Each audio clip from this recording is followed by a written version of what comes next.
Hoy hubo una decisión sobre el DNU. Repasamos, lo reitero, la Cámara del Trabajo suspendió los efectos de la reforma laboral incluida en el DNU de Javier Milei, pero el gobierno va a apelar. La gran pregunta es, cuando el gobierno apela, ¿qué pasa entonces? ¿Está vigente esta medida o no? Vamos a desasnarnos, vamos a intentar entender exactamente qué es lo que está ocurriendo ahora a nivel constitucional. Lo voy a saludar a Félix Lonigro, constitucionalista, que tiene toda la información. Félix, ¿cómo estás? Gracias por hablar con nosotros. ¿Qué tal, Agustina? ¿Cómo estás? Buenas tardes. Gracias por este contacto. Ayúdanos a entender un poco. La medida finalmente fue concedida para frenar la vigencia del mega DNU solamente en su parte laboral. Ahora, cuando el gobierno ya adelantó que apela esta medida, ¿qué implica esa apelación en términos concretos? Mira, cuando en algún expediente en el que se demanda al Estado o se plantea la inconstitucionalidad de alguna norma que obviamente dictan las autoridades, cuando se aplica una medida cautelar, es decir, cuando el juez dice, bueno, mientras resuelvo el fondo de la cuestión, a ver quién tiene razón, suspendo la vigencia de la norma cuestionada, que sería el decreto 70. Uh-huh.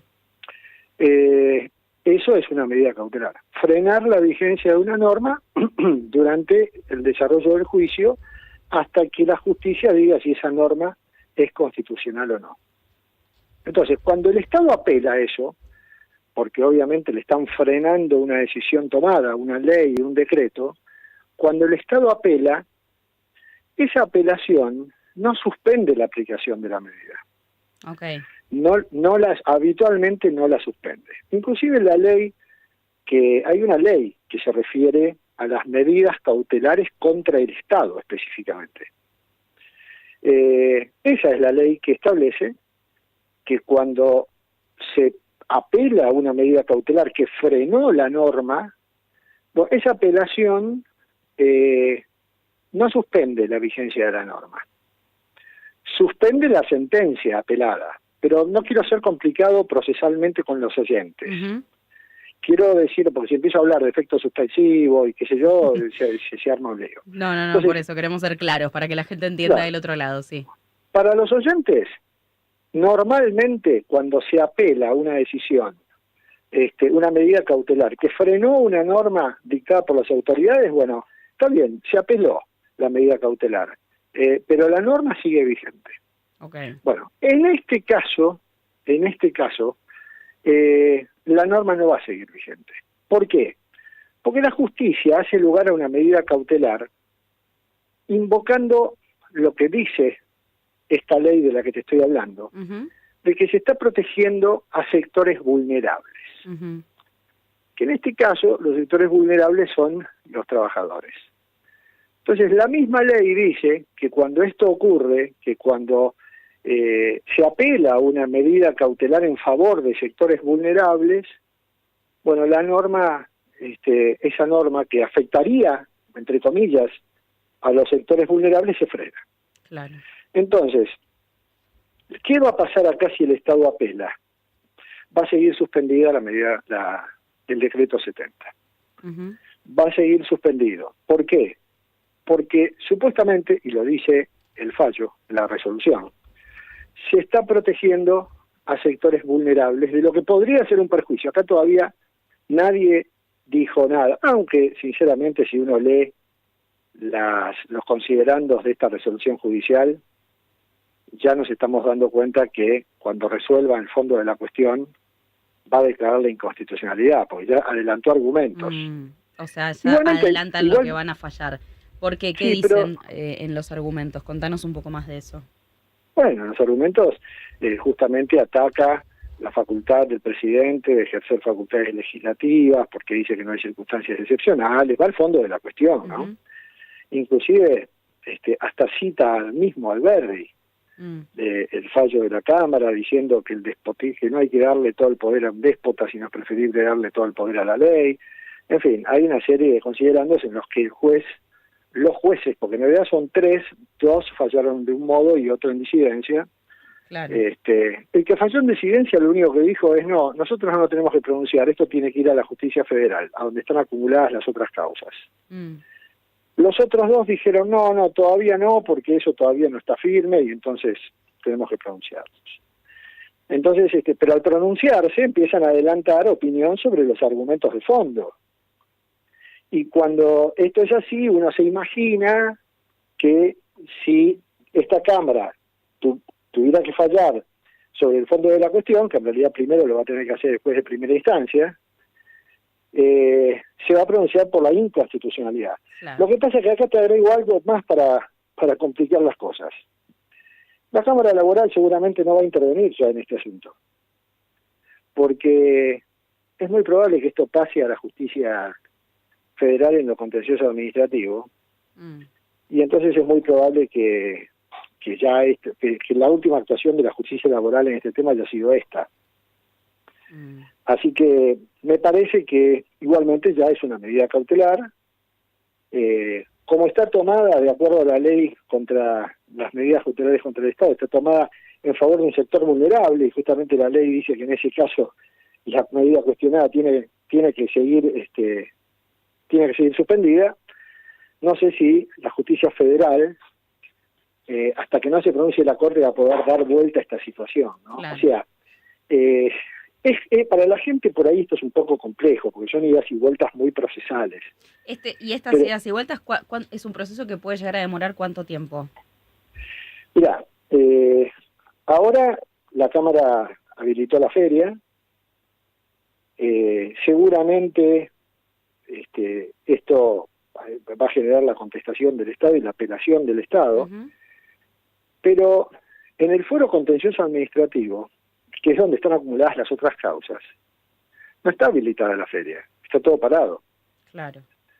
Entonces, yo creo que acá el próximo movimiento que se va a presentar va a ser el de la Corte en la causa La Rioja, que el último día del año, o el anteúltimo día del año, se presentó ante la misma Corte, porque con una provincia es parte, va directo a la Corte, se presentó ante la misma Corte para plantear la invalidez de todo el DNU, no solamente de una parte, como en este caso, que es la parte laboral.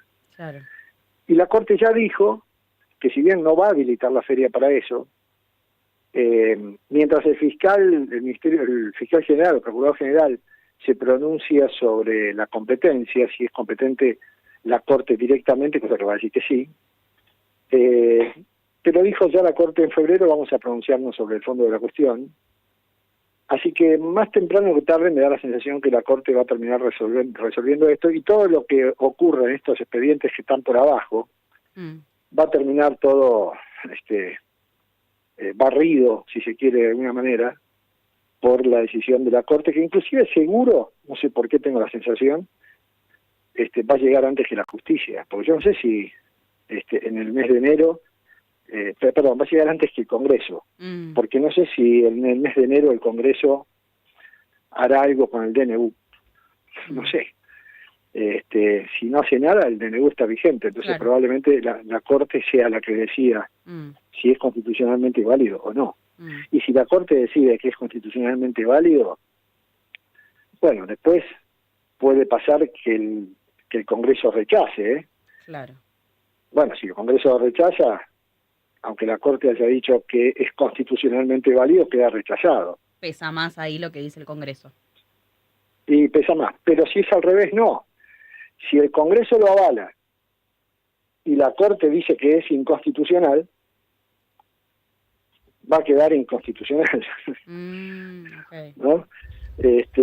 Bueno, por eso entiendo que a la gente le debe resultar complicado entender todo esto.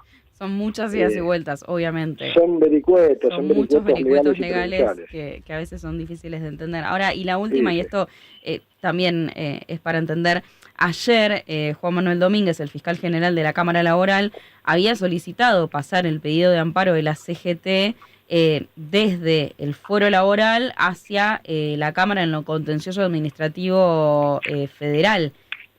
¿Ahora qué pasa?